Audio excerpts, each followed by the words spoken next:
29. D'accord en tout cas 2029 moom fi mu ne saf na sàpp ci discours yi alors ñu wax ci biirum oto yi assemblée nationale yi waral coow li kan moo gagné marché bi c'est la grande question que tout le monde se pose ñu gis suñu ay entrepreneurs yu mel ne Serigne Boub am na entreprise usine automobile et tout dégguñu ko ci li nga xamante ne moom mooy mbir yi dafay mel ne rek ki nga xam ne mooy Serigne Gueye Diop également day yëngu ci wàll wi ak plein d'autres yoo xam ne ñu ngi ci réew mi di yëngu ci wàll wi mais li ñu gis dafa mel ne comme si dañu bàyyi suñu ay entrepreneurs nationaux dem jéggaani ci li nga xamante ne moom mooy peut-être yeneen réew yi wala dara est-ce que loolu bokk na ci li nga xam ne ñoom woowoon nañ ñu ci.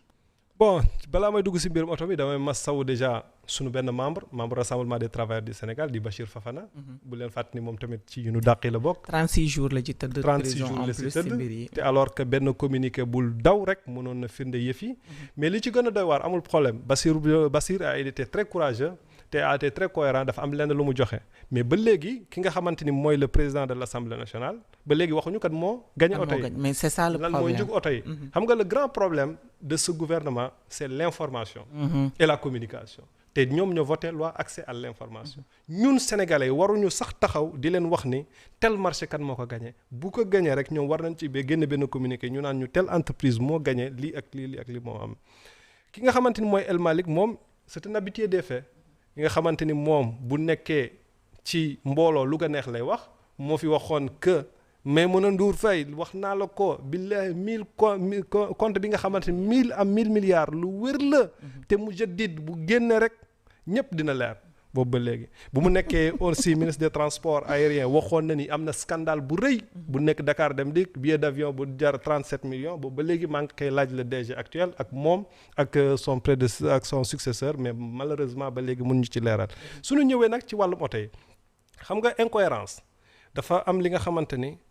ci wàllum transparence bépp nit boo jiite structure dafa am nooy doxale je suis tout à fait d'accord ak moom lu muy tànnee peut-être prime de transport wa ilaa jox nit ñi oto mais li nga xamante ni moom la def ñun en tant que technicien surtout man mi nga xamante ni dam ci doon liggéey parce que parc autonome de Dakar bokk naa si ñu ko doon entretenir xam naa coût entretien oto ku wax njugu oto ak entretien boobu noonu wax dëgg yàlla joxe prime de transport 900 000 moo gën a sedd ci état que jëndum oto boo jëndee oto aussi man dama jàppoon ne bu jëndee oto yi du nekk véhicule de fonction day nekk des véhicules de service yow Ayib Daffé boo amee mission bëgg dem tel dëkk da ngay bind sa lettre nga ni man de bëgg naa dem tel dëkk pour xool situation dëkk boobu lan lay demee ñu daal di la jox oto jox la conducteur maanaam mën na nekk 60 voire 50 voitures à la disposition des députés parce que députés yëpp duñu génnandoo tey ban député moo génn ci àll bi à part Pape Djibril Fall ak Thierno Alassane Sall ñoom lay gis xëy na am na ñeneen nag ñuy dem te gisuma leen su fekkee ñu ngi def seen i liggéey comme lu mu waree maa ngi leen di féliciter de passage mais ñun lu ñu gis aussi rek la ñu mën a wax kuy def sakk te lépp li nga xamante ni da nga koy defal askan bi da nga ci war a communiquer askan bi ñu xam ni yaa ngi liggéey comme suñu def ko transparence mais malheureusement dafa ni Jassim te dégg naa aussi ci biir communication dafa ni dafa jël 200 millions yi nga xamante ñu ngi ko war a joxe otam pour mu fay bor député yi nga xamante ñoo fa nekkoon di wax aussi foofu je n'ai rien contre ñi nga xamante ñoo nekkoon ay députés au niveau de l'Assemblée nationale mais ñi nga xamante ne nekkoon ay députés amuñu woon contrat bu leen lié au niveau de l'Assemblée nationale mandat lu nu amoon de 5 ans donc bu ñu contracté ay prêt ñoom su fekkente ni sunu penc ndaw réew mi endossé na leur prêt loolu la war a endossé prêt ñi nga xamante ñoo nekkoon au niveau du Haut Conseil du dialogue social loolu la war a endossé prêt ñi nga xamante ñoo nekkoon au niveau du Conseil économique et social loolu la war a endossé sunu prêt nous en tant que travailleurs ñi nga xamante tey duñu dàq te pourtant ñu amoon ay prêt banques yi duñu xoj te pourtant entreprise yooyu noonu sunu parlement ba léegi waxu ci sunu sort par rapport ak lu ñu lié ci député mais malheureusement nag oto yi nag bëggoon naa xam oto yi lu ñuy jar mais nag c'est à l'image prix oto yi lu muy jar mais c'est à l'image de notre premier ministre et de notre président de la République sunu premier ministre oto bu mu dawal jour bu muy dem ci martyrs yi ñaata la am na ñu ko jege lool ñu naan dañ ko may mais bu dee sunu premier ministre am na ñu koy may oto donc ñu ngi koy corrompre sunu président de la République mi ngi noonu am na ñaari palais ba ñett donc lépp li nga xamante ni mi ngi koy def par rapport c'est que ñun man de wax dëgg yàlla yéene naa ne lépp luy luxe li nga xamante duñ ko war a dund parce que aussi poste boobu day varier tey mi ngi Bassirou Diomaye Diakhar Faye demee mun na nekk Barthélémy Diaz wala Thierno Alassane Sall wala Macky Sall mu ñëwaat ainsi de suite lépp li nga xamante jox nañ ko doole muy député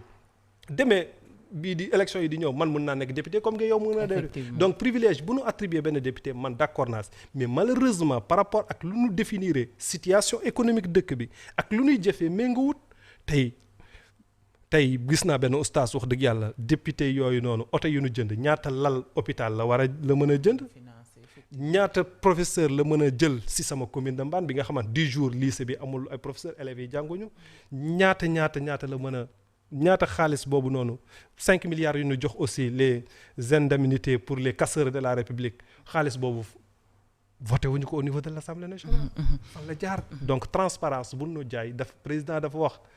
la transparence la souveraineté justice sociale sera elles sont le boussole de notre projet mais malheureusement gis naa ni boussole bi moom dafa tagga témbe ci benn position ku yaakaar ne da nga bokk ak ñoom wax dëgg yàlla boo demee si ñoom dinañ la teral mais su fekkee bokk ak ñoom fépp foo mënta nekk nga nekk journaliste nga nekk chef de religieuse dinañu tiliman sa der saaga la yàq sa der. alors Assemblée nationale d'après développement bi nga def ñu bari def ko itam mooy ne liggéey bi dafa des bu baax ci li nga xamante ne moom mooy institution parlementaire boobu est-ce que da ngay partager l'avis de Anta Babacar Ngom mi ne dafay woote à ce que ñu tas assemblée bi tëggaat li nga xamante ne moom mooy élection législative. man de ci as toute législature yi nga xamante fekk naa ko bii mooy législature bi gën a nul au niveau de l'Assemblée nationale. Bon dinaa si seppi nag les députés de l'opposition su mu leen di seppi nag c'est pas une question dama leen faral mais par rapport ak qualité débat bi nga xamante moom la ñuy indi su ma jëlee exemple ku mel ni kii Tafsir Thioye man wax dëgg yàlla su ma koy déglu intervention Assemblée nationale c'est un député très pertinent et très cohérent surtout dans les questions économiques Aïssata Tall Sall moom tamit macha allah Abdou Mbow Thierno Alassane Sall Pape Djibril Fall. Mais au niveau de la majorité présidentielle man gisuma kenn ku cohérent ak sa morom au sein de leur groupe amul sax coordination si leurs activités amul cohésion si leur sortie donc si Guy Marius Sagna nous dit ça si lu mu tuddati Guy Marius Sagna bi nga xamante ni moo nu waxoon que Assemblée nationale ñi ngi joxe foofu suukar koor ki nga xamante ni moom Bara Ndiaye pourtant ba première sortie daf ko weddi woon nee na moom jotu ci ainsi de suite loolu la waxoon barki démb comme que affaire bi dañ xam dañ koy yónni pour mu tilimal deru El Malick nee na loolu yëpp am na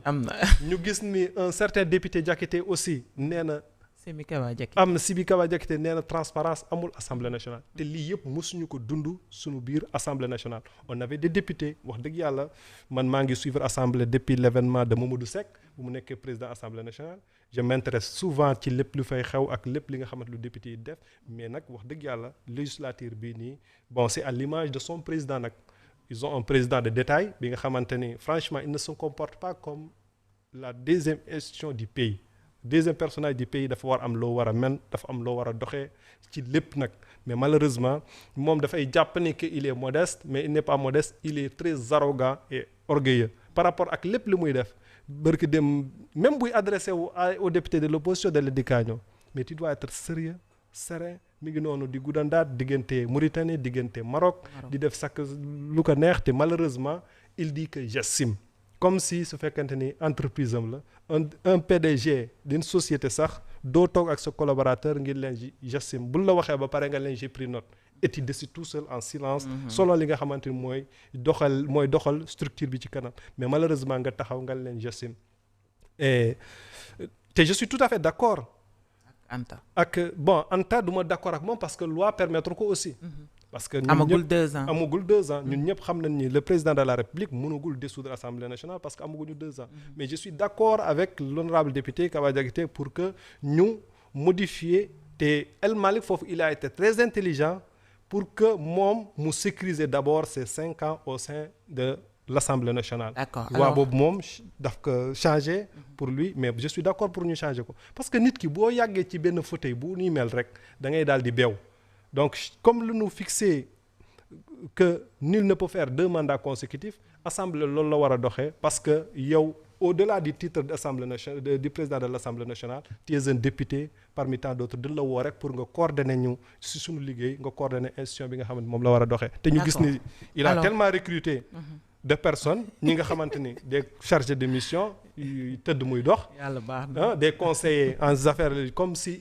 il se prétend aujourd'hui le troisième comme larron. l'a dit Kébi Seba, c'est comme si c'est un président de la République en stage, hein? Bon